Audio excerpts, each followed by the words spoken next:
entrepreneurs, we kind of have shiny object syndrome where, I can go do something else and then we end up failing at that. And it really hurts the emotional side of it. But, you stuck to the same technique, the same avenue the entire time, just M&A. Well, it's weird because people are like, what would you do if you failed? Or like, what would you do tomorrow? Like even a guy last night in my Facebook message is like, are you looking for something else? Like, what is your end game? I'm like, what end game are you even talking about? Like, if I see an opportunity present itself, I'm not opposed to or closed off from that, but it better be something I'm passionate about. People have this idea of success. We see people that are successful and you don't realize the journey that they went through. And a lot of people are successful because they were absolutely unwilling to fail. Yep, 100%. Like, I don't know if I'm even going to win, but I know I'm not going to lose. Oh, I tell people that all the time. Like, if I ever failed, if people think that I failed, if whatever happens to me presents a circumstance where I'm like less than blessed, then I will pick myself up and keep working because I'm not going to ever get a job. That is not a thing for me. That's never going to be a thing for me. Like, it's just not a thing. So I think like people choose certain disciplines, and being an entrepreneur is a discipline. So you could choose not to drink, not to smoke, not to whatever. I choose not to be a W-2. Well, if people are passionate about hair, do that. If you're passionate about food, do that. I'm not.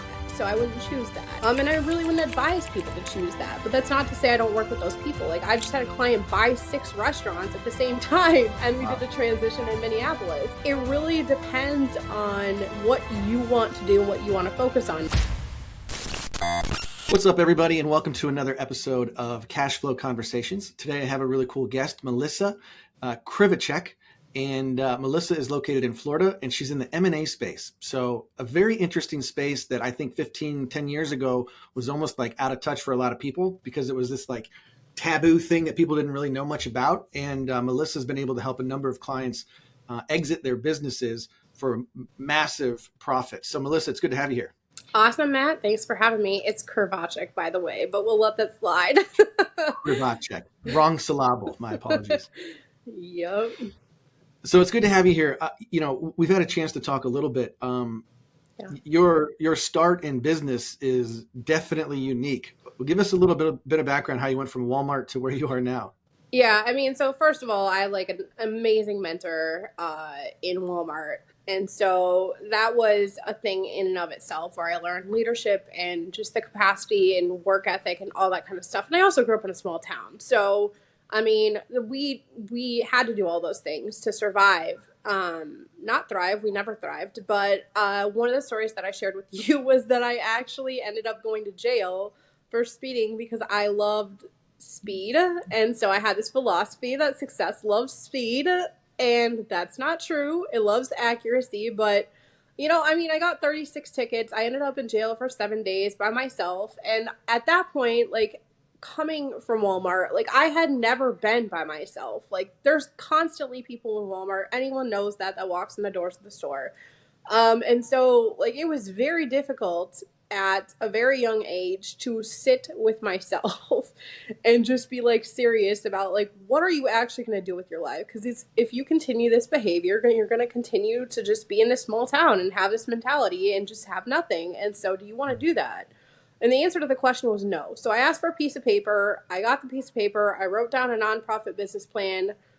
Anyone that knows anything about business knows you need to be in it for profit before you can give back to the community. And so, I was able to just figure out like, hey, I'm going to dive into this. Now, one thing that I didn't share with you that I, did was I told my dad, like, you need to fuck off.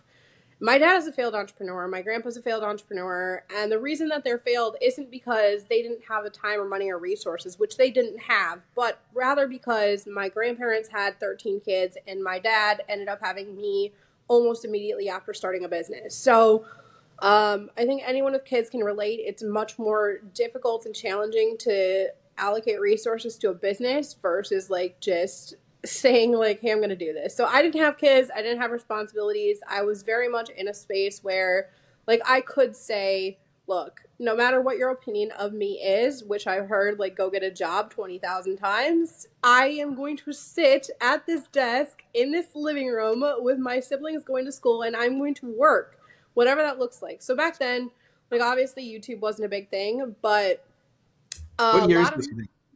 What? What year was that? 2005. Okay. Yeah, so I like learned just, Tony Robbins, Deepak Chopra, Les Brown, like Napoleon Hill. A lot of those guys were coming online with some content back then.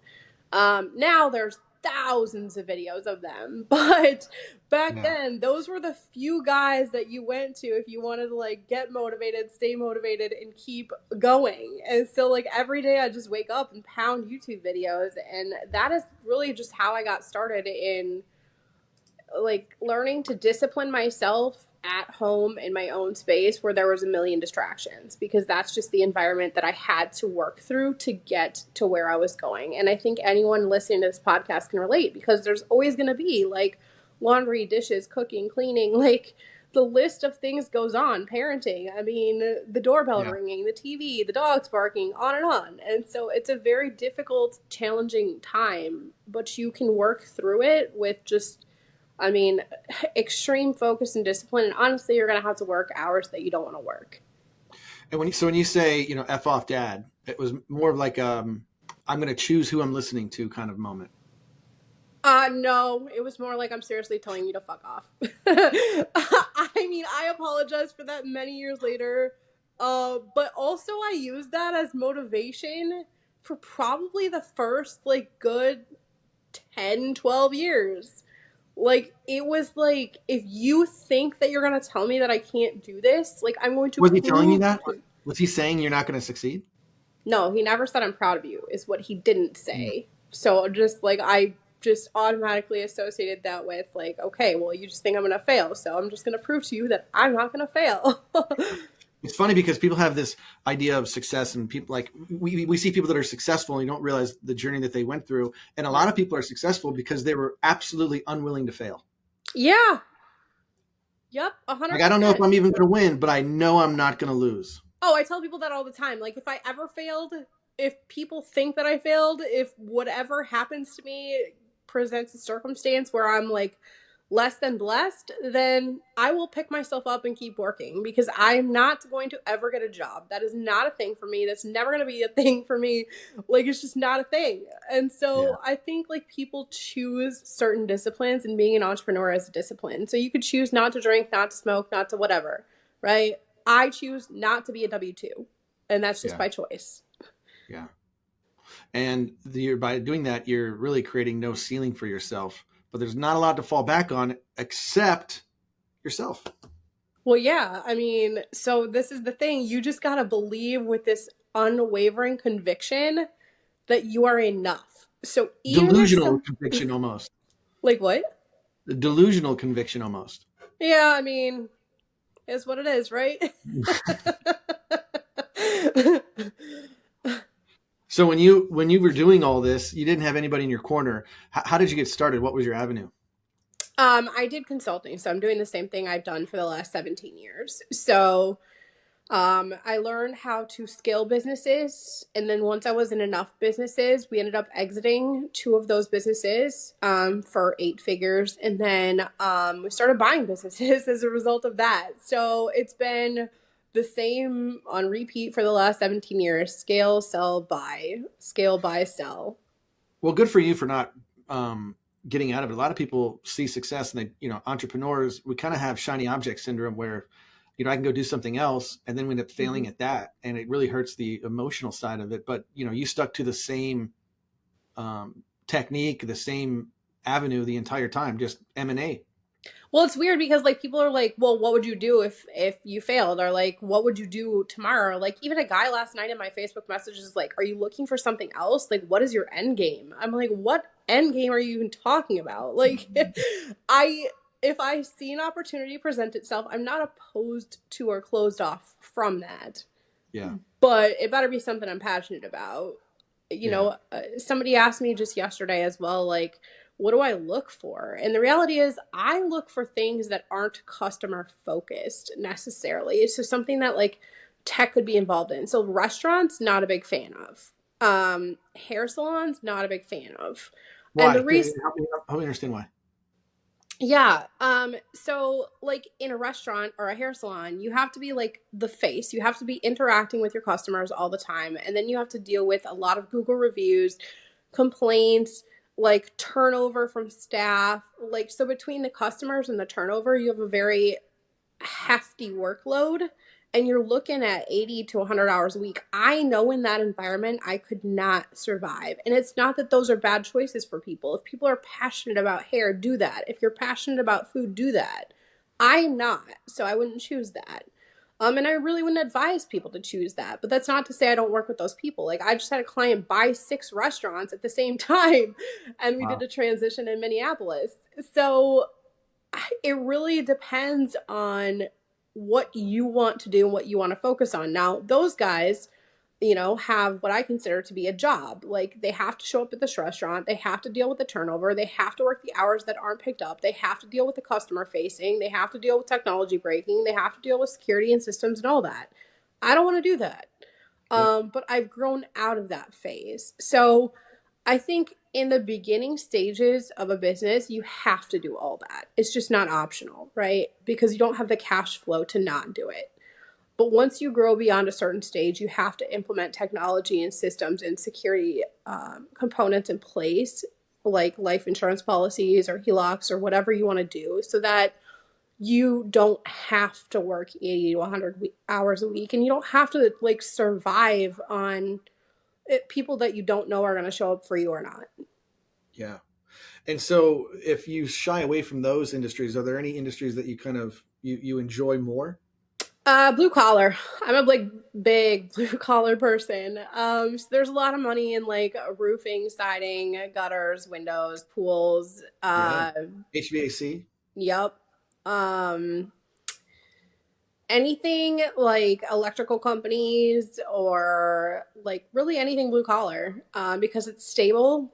Anytime there's an environmental dip or housing prices go up or whatever, like it doesn't matter because you have to have the major four in your home. And so those are always going to be secure and stable ways to make money. Now, what oftentimes happens is these guys treat it like a job and not like a business. So I just posted about this not too long ago where my landscaping guy like didn't get paid for 5 months, and I knew I owed him $600. But like I was completely out of the state and unable to pay him at that time, and so he never called, he never texted, he never emailed, he never did anything to get his $600, and he still showed up and did all the landscaping.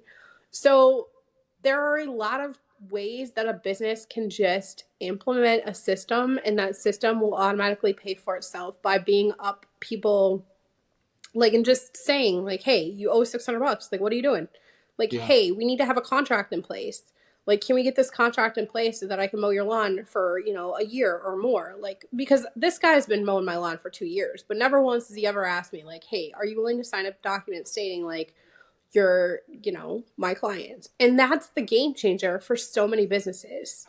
Yeah. Well, a lot of the blue collar people don't, I mean, they don't teach you how to run a business even in college. They just don't Yeah, teach you that, no. which is amazing. But so blue collar, a lot of people aren't going to school for plumbing, landscaping. They're not going to school for those things because they're not, glorious. But really that's the opportunity that I see because they are going to be glorious. The need for that service isn't going to go away. Yeah, so it's called Hands Dirty Clean Money. So those are like my favorite businesses. Like, I like the clean money, but I like the dirty hands. Like, and I mean, you can take that money and implement it into car washes or storage units or laundromats or anything where then you can have a technology component that takes away all the customer interfacing. So you don't have to Interesting. deal with all that. So like a laundromat, you're not going to go on Google and review the laundromat. Yeah. It's just not feasible. Yeah. So, yeah, you just take your blue collar money and implement it into a technology based.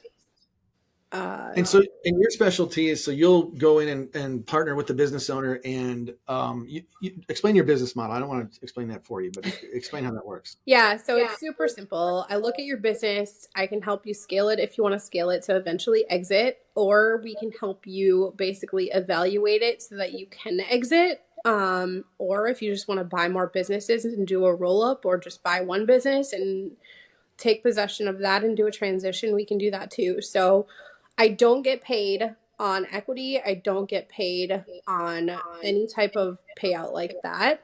So it's one flat fee up front, paid in full.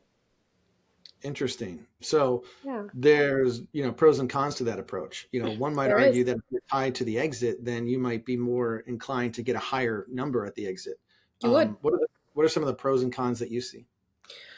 Yeah, so that's true. But on the flip side of that, like, so let's say that you are not a board member, you don't have voting rights, or you are not a majority stake shareholder. There's no way for you to actually collect an earnout. So the downside of an earnout is that if you don't have majority say in the business, which oftentimes consultants, brokers, and other outside parties don't, it's very hard to actually get the owner to give you the amount of money that you're asking for. So, for example, in the restaurant deal, we had the broker ask for 9.5% on the end of the closing. And he got sued by the seller because the seller was like, those were not the terms that we agreed to. And he never got a payout at all. So, it's Wow. better if you are just upfront about it and say, look, I'm putting in a lot of work here. I'm helping you scale the business. I'm helping you look at all the components of the business before it goes into a sale, and then walking through from the start of the sale into acquisition, evaluation, and all of those. And so sure, you don't get paid as much, but at the end of the day, it's all about the relationship. So once a person decides to scale their business, they have trust and rapport with you. Once they do that, then they're much more willing to sell with you. And then once they have that money, like, they're going to have to buy something new. So you're getting 3 transactions for one versus just saying, like, oh, I want 9.5%. Yeah. Wow. That's interesting. You know, in England, you're not even a real estate agent isn't even allowed to make a commission.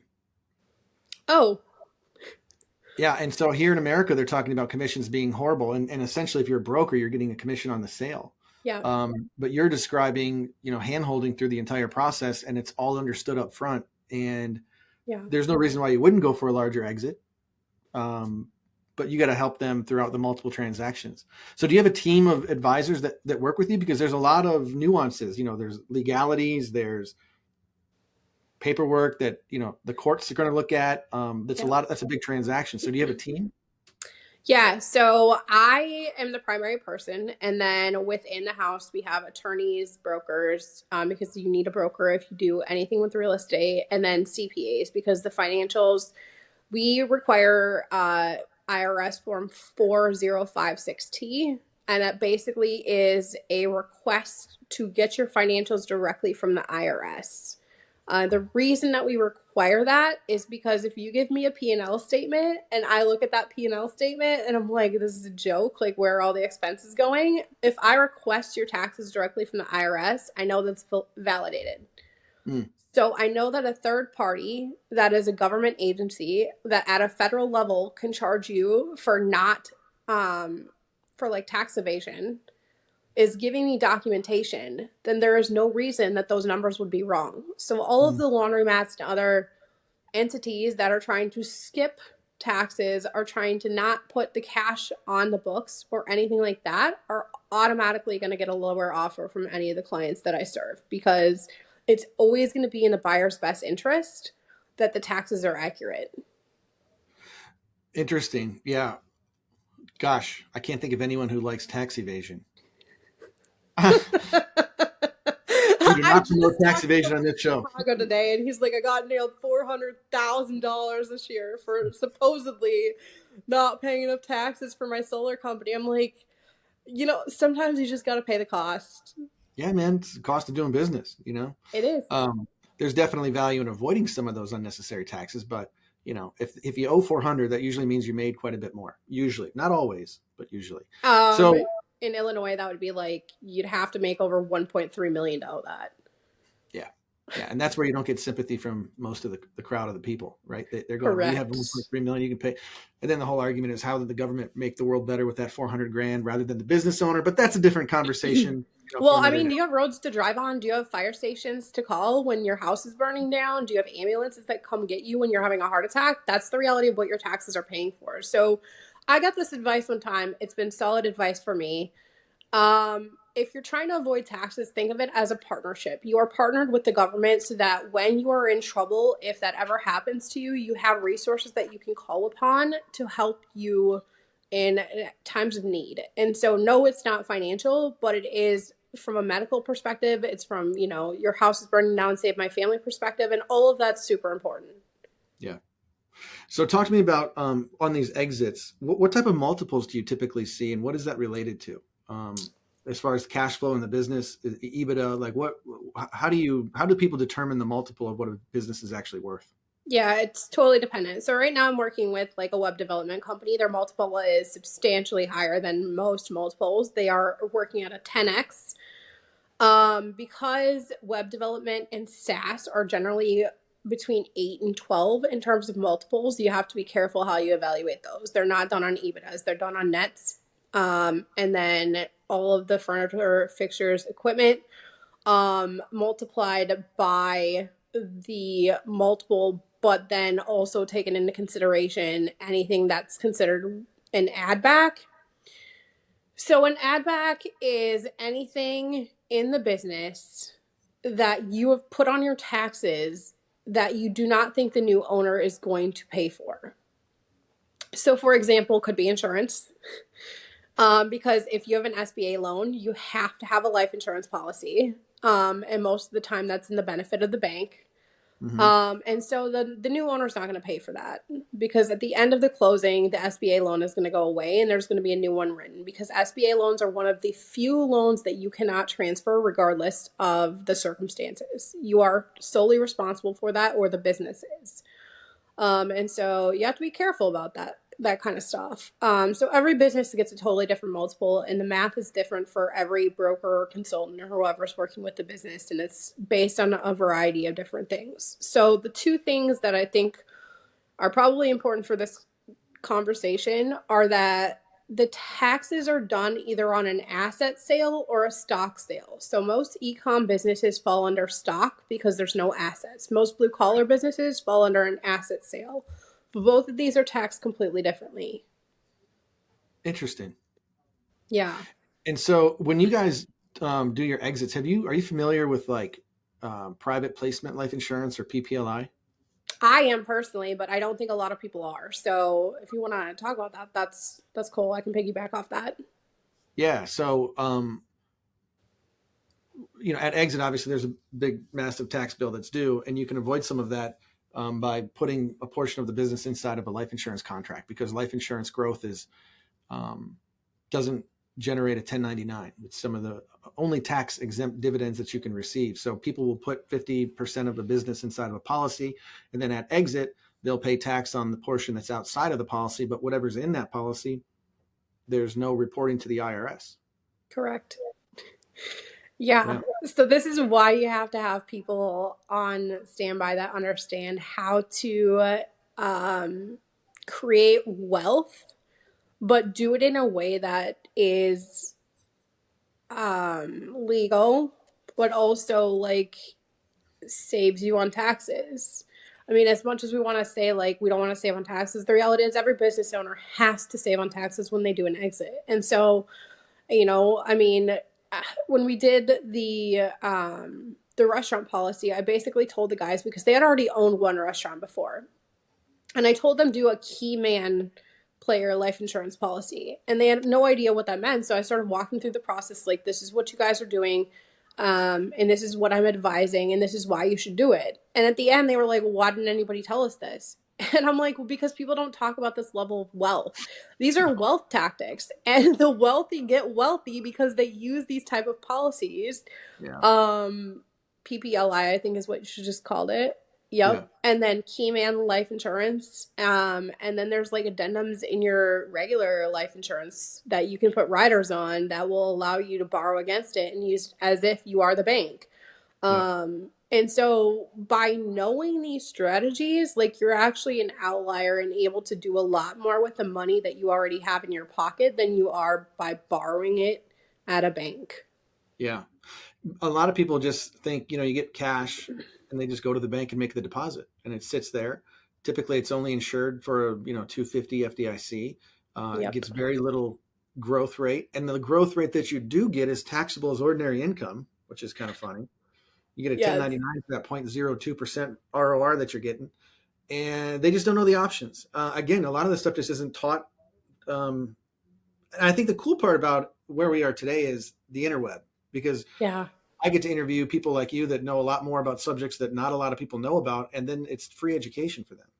Hmm. So there's business owners listening to this that could reach out and go, "Hey, I have no idea how that works. I've never seen a policy that can replace a bank." Well, I mean, that's all we do, because business owners need access to capital. That's why you probably have an SBA loan, right?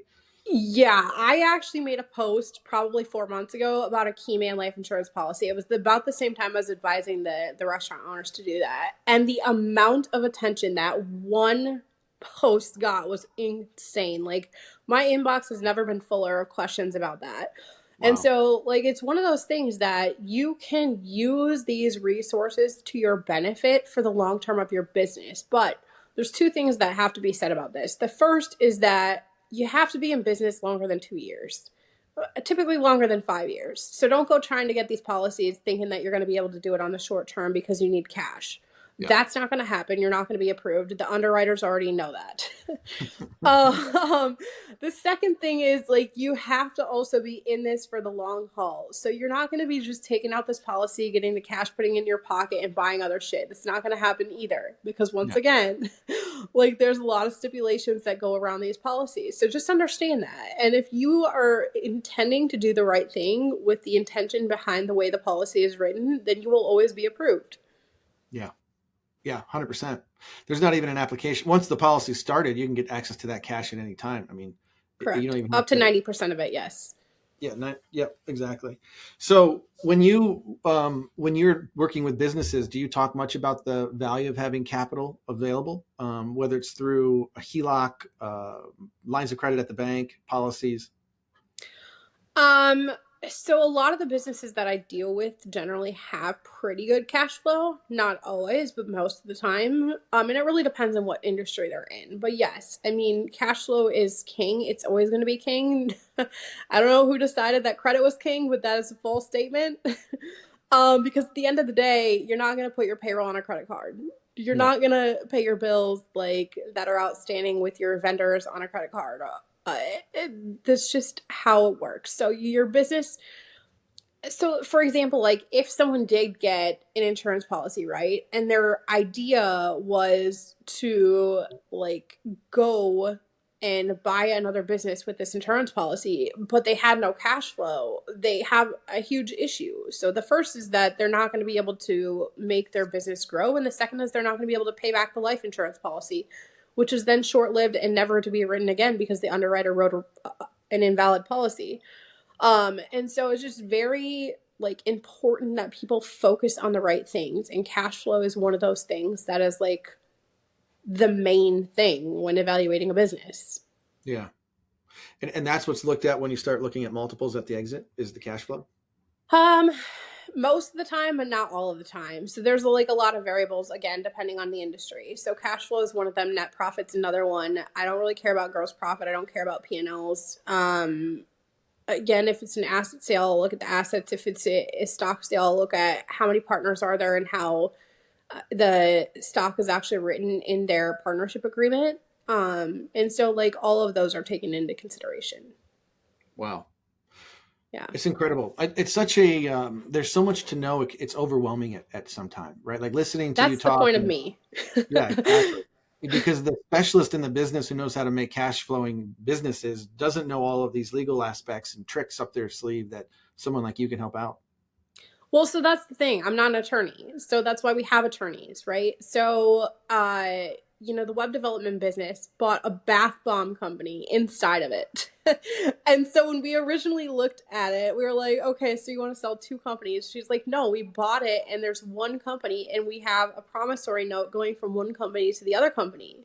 I'm like, well, we have to get this promissory note off, but then there was also an SBA loan attached to the other company. So Hmm. all of this interweaving, like, I'm like, let us handle this for you and you just go do your thing. So now she's on vacation in Miami, which is awesome, right? Yeah. Um, it's the holiday season. She's got 3 offers on the table and she doesn't have to worry about anything. And so, like, while I am explaining everything as dumbed down as it can be for the purpose of the podcast, like being able to walk with a business owner all the way through the process and help them understand, and help them be involved as much as they want, but as little as they want, it like is really taking away all of the like insecurities or the fears or the overwhelm that comes with this process, because we know that that's there, like Yeah. it's there. Well, anyone who runs a business that's grown and scaled knows the value of having good partners, Yep. and Yeah, that's a I agree with huge that. one. So, how do you find good buyers? If your range of businesses that you help, is all over the place, how do you find good buyers for them?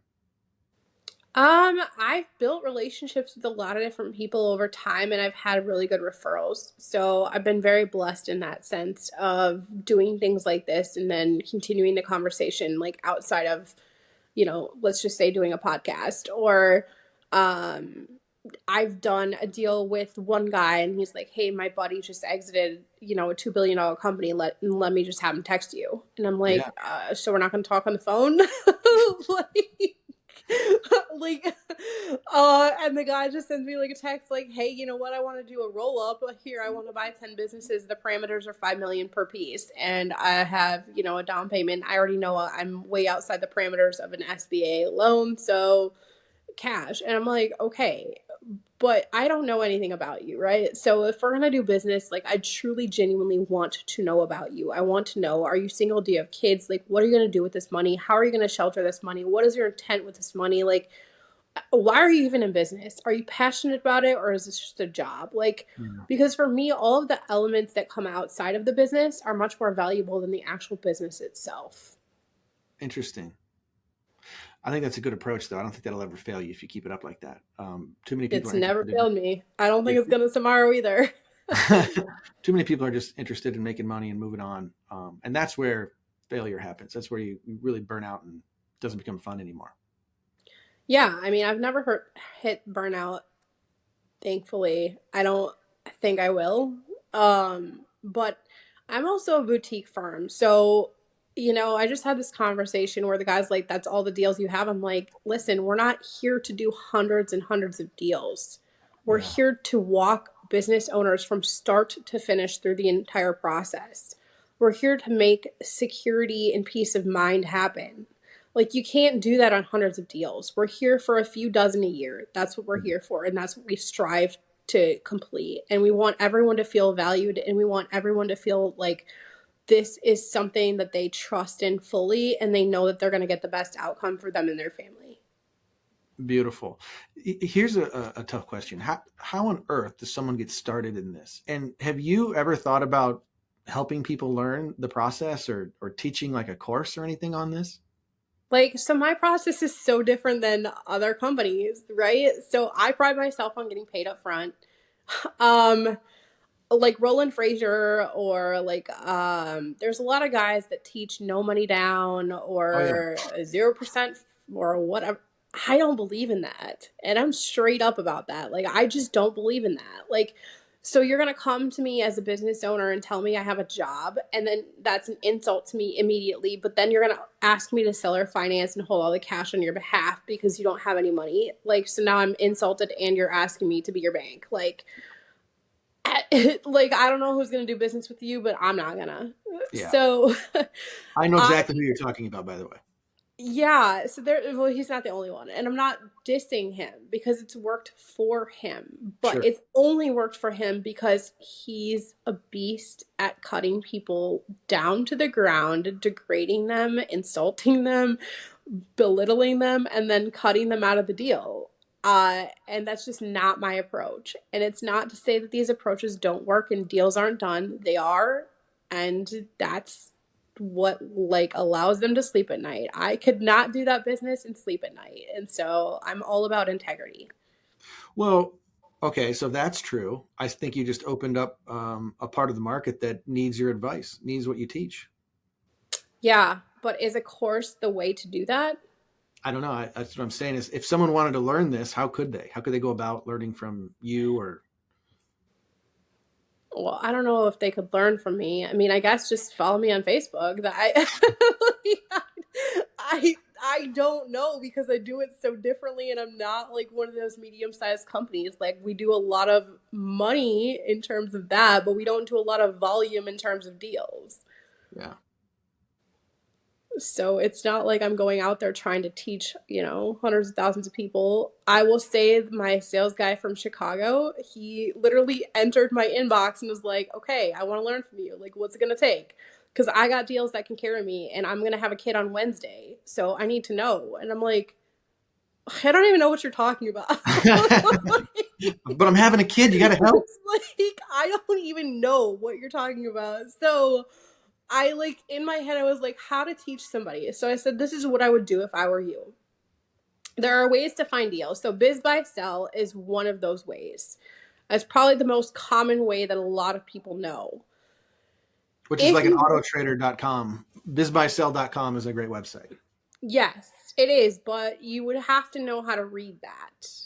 So for example, there's a gentleman that posts car washes on there. He's not a broker. The way that he does it is he figures out which car washes are for sale in what state. And then he finds the buyers and he goes back to the sellers and says, hey, I have a buyer for you. And then he gets the seller to agree to like basically give him a commission. So think of it as a wholesaler in real estate, but it's a wholesaler for business deals. And so you have to be very careful because, again, these are people that are in the best interest of money, not in the best interest of you. So if you're looking at these deals and you're seeing like the location isn't prime. So I took a client, we went to Miami, and we wanted to buy a laundry business, right? So Miami to Orlando is like 3.5 hours. We drove down there. We made a day trip of it. This guy has 3 kids. His wife just passed away from cancer.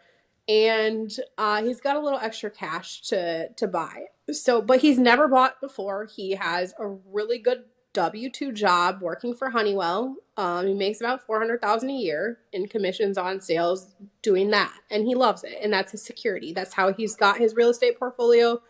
But now he wants to expand into businesses. So we go to Miami, and he's jokingly like, "What if they just have a washer and dryer?" I'm like, "There's no damn way." And we walk in, and I'm not even joking. Like, there was a washer, a dryer, and a van. And on the line was like Versace, Gucci, Prada. Like, I'm like, you gotta be kidding me. Like, these things seriously cannot be washed in a washing machine. They're like, yeah, but they don't speak English. They spoke Portuguese. And so we had to bring a translator. And basically, the laundry service is a front for, we'll say, drug smuggling. Oh, God. But you walk in, you give them their clothes, they walk it out the back door, they take it to like a much bigger laundry service, and then they charge you like a 40% fee. But you never know that the clothes left their facility. And so you have to be really careful about these type of transactions because if you don't know what you're looking for, you can get into a hot mess very quickly. Yeah. Wow. Okay, that's crazy. You've stumbled upon a little drug operation. That's nice. So did he buy it? No.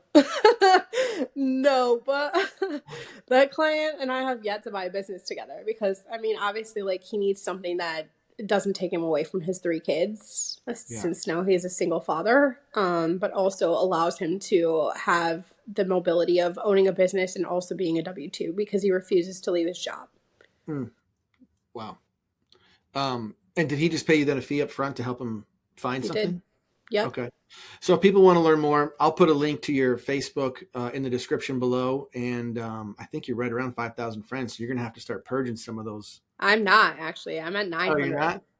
No. All right, nice. So you have plenty Yeah, of so room. when I say I'm very boutique, like, I'm very boutique. Like, I'm not, no, I'm not at 5,000 at all. Well, so if you add them then as a friend, then they can just go ahead and reach out. And you were quick to respond to me too. So you're very active on Facebook, which is great. Yeah, I'm one of those people that, like, I will respond to anybody and everybody. Like, I literally just had a guy text me before this. He's like, hey, I got your number off your website. I want to buy a business. Tell me what the process is. I'm like, I am literally going on a podcast. Give me 2 hours and I will reach back out to you. And the thing Um, is, like, just having these conversations and building that rapport and that trust with people is more valuable than anything else. So, whether you buy now or in the future, whether you sell now or in the future, whether you scale now or in the future, it doesn't matter. Because, like, hopefully I'm the one that you call. Hopefully I'm the one that you remember. And hopefully I'm the one that sticks out above all the rest.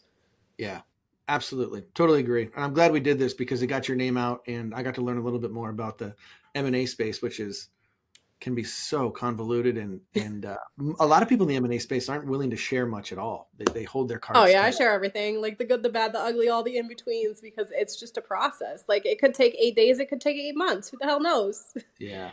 Yeah. Wow. Well, Melissa, thank you so much for joining me today. Awesome, Matt. Well, I appreciate you having me. Yep, my pleasure. Thanks again, and we'll make sure to get your links in the description. So if you're listening, check out the description below, and we'll have links to Melissa's website as well as Facebook, where she is super active and will respond to your messages. Awesome. All right, see you guys. Bye.